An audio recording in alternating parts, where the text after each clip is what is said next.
Plastic छोड़े, जीवन से नाता जोड़े। मैं श्रीमती मंजू आरपी यादव। साहित्य टीवी संपादक लाल बिहारी लाल। प्लास्टिक छोड़े, जीवन से नाता जोड़े। आज की भागम भाग भरी जिंदगी में मानव इस कदर उलझ गया है कि वो न अपने सेहत पे और न ही प्रकृति को बचाने के प्रति ध्यान दे पाता है। इसके परिणाम स्वरूप वातावरण दूषित और स्वयं बीमार रहने लगा है।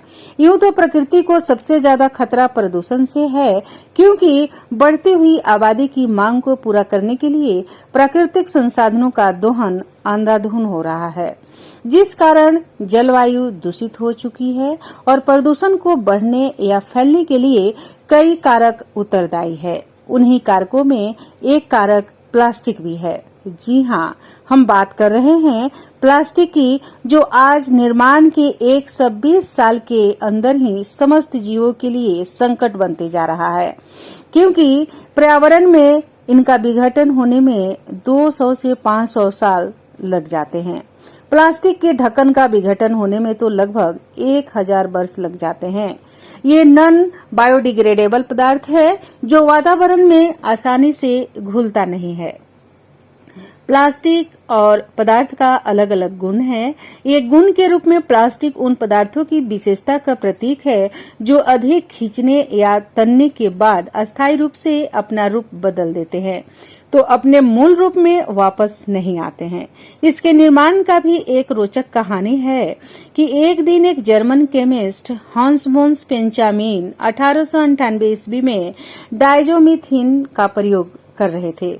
तभी गलती से प्लास्टिक का निर्माण हो गया, जिसके लगभग 35 साल बाद एक अन्य केमिस्ट एरिक फाउनसेंट ने औद्योगिक रूप से इसका इस्तेमाल प्रारंभ कर दिया। सन 1960 ईस्वी में पूरी दुनिया में प्लास्टिक के 50 लाख टन कचरा फैला था, जो आज 609 करोड़ टन से ज्यादा हो गया है।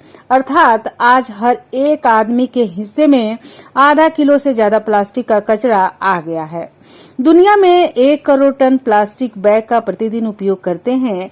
बात करें भारत की, तो केंद्रीय प्रदूषण नियंत्रण बोर्ड के अनुसार 25,940 टन प्रतिदिन प्लास्टिक का उपयोग हो रहा है। वहीं 500 खरब प्लास्टिक बैग पूरी दुनिया में रोजाना प्रयोग किया जा रहा है।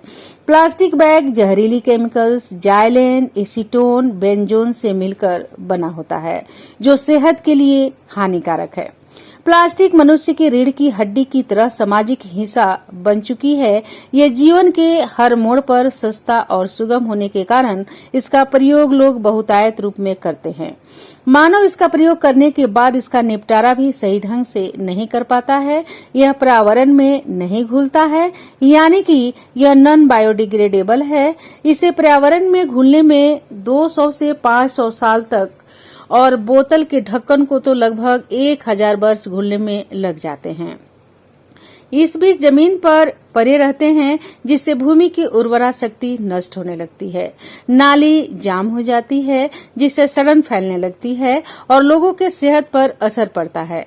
इधर उधर फेंकने के कारण नदियों के रास्ते सागर तक पहुंच जाते हैं और जलीय जीव को नुकसान पहुंचाते हैं। डॉल्फिन सहित पूरी दुनिया में लगभग 1 लाख से ज्यादा जलीय जीव समय से पहले काल के गाल में समा जाते हैं। इसके जलाने से जहरीली गैसें निकलती हैं, जो वातावरण को दूषित करती है। अर्थात इसके कारण जल, थल एवं नभ तीनों दूषित हो रहे हैं। इसी को ध्यान में रखकर दुनिया के 128 देश पहले ही प्लास्टिक थैलियों पर प्रतिबंध लगा चुके हैं। भारत भी इस कड़ी में शुमार हो गया है, जहां 2 अक्टूबर 2019 से सिंगल यूज प्लास्टिक बैन हो गया है। इसकी घोषणा लाल किले से प्रधानमंत्री ने 15 अगस्त 2019 को की थी। हालांकि पिछले 2 दशक से इस पर बातचीत चल रही थी, लेकिन राष्ट्रीय स्तर पर एक्शन में अब आया है। दिल्ली सहित देश में 1 जुलाई 2022 से इसे सख्ती से अमल करने के लिए कमर कसा है। यानी अब सिंगल यूज प्लास्टिक का बैन हो गया है, जिसके तहत ईयरबड्स, गुब्बारे की प्लास्टिक डंडी, प्लास्टिक के झंडे, कैंडी के प्लास्टिक डंडी, आइसक्रीम की प्लास्टिक डंडी, थर्मोकोल के सजावटी सामान, प्लास्टिक की प्लेट, कप, ग्लास, कांटे, चम्मच, स्ट्रॉ, ट्रे, मिठाई के डब्बे, पैक करने वाली पन्नी, इनविटेशन कार्ड पर लगाए जाने वाली पन्नी, सिगरेट पैकिंग में इस्तेमाल होने वाली पन्नी और 100 माइक्रोन से कम पीवीसी एवं प्लास्टिक के बैनर आदि शामिल है। इसके लिए बेचने वाले सप्लायर और स्टॉकिस्ट को भारी आर्थिक जुर्माना भी चुकाना पड़ेगा और जेल तक जाने का प्रावधान किया गया है। इसकी बाजार में मॉनिटरिंग की जाएगी और दोषी को बख्शा नहीं जाएगा। प्रधानमंत्री ने दुकानदार भाइयों से भी अपील कर चुके हैं कि आप बिल्कुल ही इसका उपयोग न करें और ग्राहक को भी प्रोत्साहित करें और जनता से भी निवेदन किया है कि भारत को प्रदूषण रोकने में मदद कीजिए और सिंगल यूज प्लास्टिक का प्रयोग नहीं कीजिए, क्योंकि प्लास्टिक को खाने से रोजाना देश के किसी न किसी कोने में गायें मर रही हैं। इसीलिए जरूरी है कि अपने स्वस्थ और आने वाली पीढ़ी को बेहतर पर्यावरण देने के लिए प्लास्टिक से नाता छोड़ें और जीवन से नाता जोड़ें। आम जन आगे आए तभी सरकार की यह पहल कामयाब हो पाएगी। आने वाले दिनों में देखना है कि ये सिंगल यूज प्लास्टिक के बैन से कितना पर्यावरण का सुधार हो रहा है। साहित्य टीवी संपादक लाल बिहारी लाल, मैं श्रीमती मंजू आरपी यादव। धन्यवाद।